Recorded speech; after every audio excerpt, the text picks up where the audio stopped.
chatgpt.com di browser. Kemudian korang masuk dalam page ChatGPT.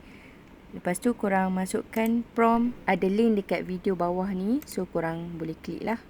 Lepas tu korang akan dibawa ke Telegram, channel Cilikpedia. Korang cari file prompt RPH. Hanya select dan copy sahaja prompt yang telah tersedia. Yang warna kuning tu korang tukar mengikut kesesuaian. Bila dah siap edit semua, korang copy. Lepas tu korang paste di ChatGPT. Dan korang klik simbol anak panah ke atas ni ataupun klik enter.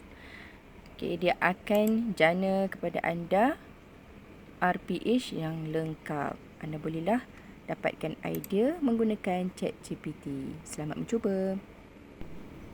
Inilah hasil RPH yang telah siap menggunakan ChatGPT. Dia akan bagi sekali tempoh masa untuk setiap aktiviti itu dibuat.